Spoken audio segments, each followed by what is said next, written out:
Basically, let me be very brief. Three big issues today, and all these three issues will also be central to the summit, the NATO summit in 2 weeks. One, we need to ramp up our defense spending.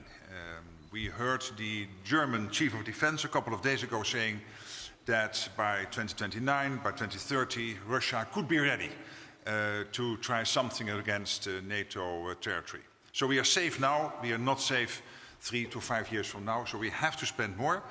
Luckily, it is not just in 2014 where we did this. We thought of a number and then we agreed to the number. No, the new spending target is really rooted in facts, a deep study we have done collectively on where the gaps are in our capabilities, how we have to fill them, and the defense ministers agreed on that last Thursday, and now it's up to the leaders to agree on the extra spending needed to make that possible.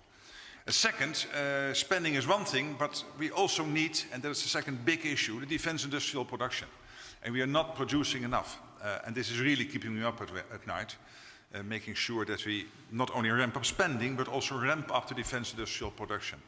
As you know, when a country now orders a Patriot system, it will be delivered in 10 years. The question then is, in the morning or the afternoon, why does it matter?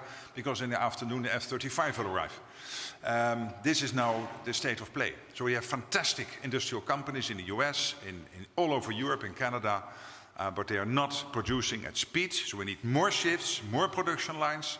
We do not have to see an increase in prices. And I was really impressed by the UK defense review, which came out, I think it was last week, Friday, or early this week, basically stating that they want to build 6 new ammunition factories.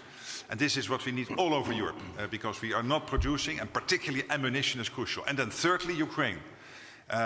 Because we need to make sure that Ukraine is in the best possible position to, one, maintain the ongoing conflict with Russia, the unprovoked Russian aggression against Ukraine, but also to be in the best possible position when a long-term ceasefire / a peace deal arises, to make sure that Putin will never ever try this again. And all these issues are discussed today. Really, I think this is very important, and this is basically a great build-up towards the summit in The Hague.